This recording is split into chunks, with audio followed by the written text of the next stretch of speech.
অনেকে স্টক মালের ব্যবসা করতে চাচ্ছেন, কিন্তু স্টক মালের ব্যবসা যেমন কৃষি পণ্যের ব্যবসা করতে গেলে বেশিরভাগই পচনশীল নয় এমন পণ্যের ব্যবসা করতে চাইলে আপনি চালের স্টক ব্যবসা করতে পারেন।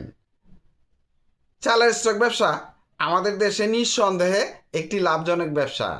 আপনি এই ব্যবসাটা নিশ্চিন্তে করতে পারেন, পুঁজি যদি আপনার একটু বেশি থাকে।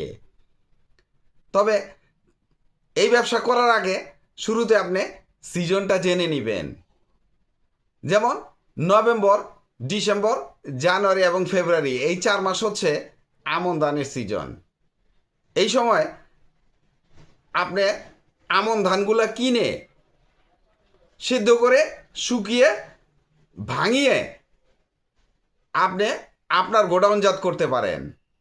কারণ আপনি যদি ধান স্টক করেন, চাল বিক্রি করতে চাইলে আপনাকে অনেক প্রসেসিংয়ের মধ্য দিয়ে যেতে হবে। তাই আপনি শুরুতেই ধানটা চাল তৈরি করে ফেলবেন, তাহলে আপনার বিক্রি করতে খুব সহজ হবে। এপ্রিল, মে এবং জুন মাস বোরো ধানের সিজন। আপনি বোরো ধানের ব্যবসা করতে চাইলে এই 3 মাসের মধ্যে আপনি আপনার ধানগুলা কিনে চাল তৈরি করে ফেলবেন। আর এই ব্যবসাটা এতটাই সহজ যে যে কেউ এই ব্যবসাটা করতে পারে। যেহেতু পুঁজি একটু বেশি লাগবে, শুরুতে আপনি পুঁজি কম ইনভেস্ট করেন, ব্যবসাটা শিখেন। শুরুতে আপনি 50,000 টাকা ইনভেস্ট করেন, প্রথম বছর ব্যবসাটা শিখেন। ব্যবসা শেখা হয়ে গেলে আপনি কত টাকা ইনভেস্ট করতে চাচ্ছেন? 1 কোটি টাকা? তাও সম্ভব। তবে ব্যবসা শেখার আগে এত পুঁজি ইনভেস্ট করতে যাবেন না।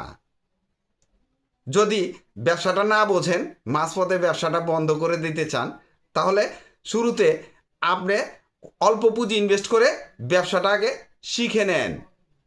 আপনি কি কি চাউলের স্টক ব্যবসা করতে পারেন? যেমন কালো জিরা, মিনিকেট, পাইজাম, 28, 29 চাউল, এই টাইপের চালগুলো যদি আপনি, এগুলো কিন্তু কমন, সবার ঘরে চালের প্রয়োজন আছে। আর এই চালগুলা সবচাইতে বেশি চলে আমাদের দেশে। তাই চেষ্টা করবেন এই টাইপের চালগুলা স্টক করার জন্য।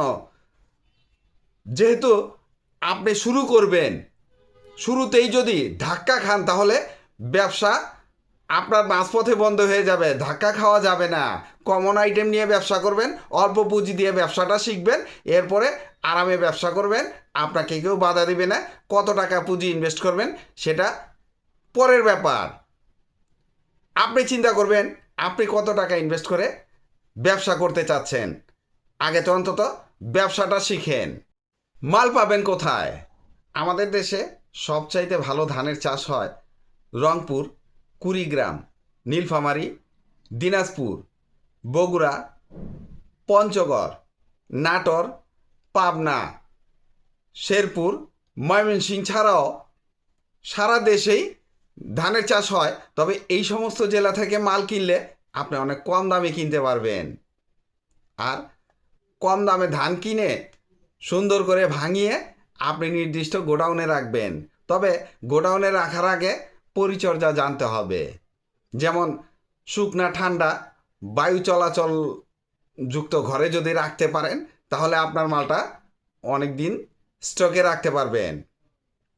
আর তাছাড়া চালগুলা ভালো রাখার জন্য নিম পাতা ব্যবহার করতে পারেন, লবঙ্গ ব্যবহার করতে পারেন।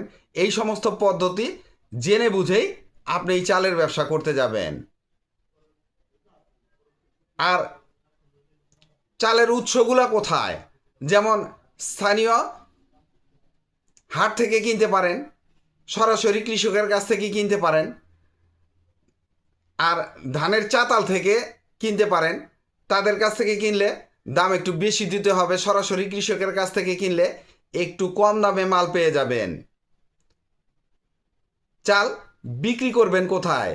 যেমন পাইকারি বাজার, খুচরা বিক্রি করলে মুদি দোকানে বিক্রি করতে পারেন। চালের আড়ত আছে, আড়তে বিক্রি করতে পারেন। বিক্রির জায়গার চিন্তা আপনাকে করতে হবে না, কারণ চালটা আমাদের প্রধান খাদ্য।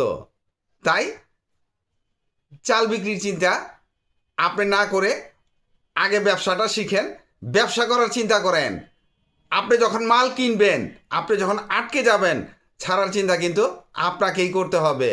তাহলে মালগুলা কেনেন আগে, তারপরে দেখবেন আপনি যদি কোনো জায়গায় পাইকারি না বিক্রি করতে পারেন, আপনার এলাকায় যদি আপনি খুচরাও বিক্রি করতে পারেন, তাহলেও বিক্রি করা সম্ভব। যেহেতু শুরুতে আপনি 50,000 টাকা দিয়ে ব্যবসা করবেন, ব্যবসা শিখলেই তো বেশি পুঁজি ইনভেস্ট করবেন। অন্তত ব্যবসাটা শিখতে হবে। আপনি ঘর থেকে বের হন, জানতে হবে আপনাকে। না জেনে কোনো কিছু করতে যাবেন না। আর জানার জন্য অল্প পুঁজি ইনভেস্ট করেন। শিখতে পারলে ভালো, না শিখতে পারলে অন্য ব্যবসার চিন্তা করবেন। ব্যবসা করতে পুঁজি কত লাগবে? আনলিমিটেড পুঁজি। শুরুটা ওই 50,000 দিয়ে শুরু করেন, দেখবেন আপনাকে দিয়ে ব্যবসা হবে। আপনি মনে মনে ভাবছেন যে আমাকে দিয়ে এই কঠিন ব্যবসা হবে না। কে বলছে কঠিন না? ব্যবসা সহজ। আপনি যদি নামেন তাহলেই আপনার জন্য সহজ হবে। ঘরে বসে বসে কঠিন কঠিন চিন্তা ভাবনা করবেন, তাহলে আপনাকে দিয়ে কোনো ব্যবসাই হবে না। চালে প্রফিট মার্জিন কত? চালের ব্যবসায় প্রফিট মার্জিন কিন্তু অনেক ভালো থাকে। কেজি প্রতি 10 টাকা লাভ করতে পারলে ঢের, অনেক বেশি। তবে এত চিন্তা না করে কেজি প্রতি 5 টাকার চিন্তা করলে আপনার ব্যবসাটা ভালো জমে যাবে। আগে শুরুটা করেন, ধান কেনার চিন্তা করেন, ধান কিভাবে প্রসেসিং করে চাল ভাঙাবেন এই চিন্তা করেন, ব্যবসা শুরু করেন। ব্যবসা আপনাকে দিয়ে হয়ে যাবে ইনশাল্লাহ। চালের ব্যবসায় ঝুঁকি আছে কি না? অবশ্যই চালের ব্যবসায় তো ঝুঁকি থাকবেই। চালের দাম কমে যাওয়া, চালগুলা ঠিক জায়গায় গোডাউনজাত না করা, চালে পোকা ধরা, বিভিন্ন সমস্যার কারণে চালের ব্যবসা লস হতে পারে। তবে আপনি যদি একটু কেয়ারলি করতে পারেন, তাহলে এই ব্যবসায় কিন্তু কখনোই আপনার লস হবে না। ভিডিওটি ভালো লাগলে লাইক কমেন্ট শেয়ার দিয়ে পাশে থাকবেন, চ্যানেলটি সাবস্ক্রাইব করবেন এবং পাশে থাকা বেল আইকনটি প্রেস করে দিয়েন, যেন পরবর্তী নতুন কোনো বিজনেস আইডিয়া আপলোড দেওয়ার সাথে সাথে আপনার মোবাইলে সর্বপ্রথম নোটিফিকেশন চলে যায়। আজকে এই পর্যন্তই। আসসালামু আলাইকুম।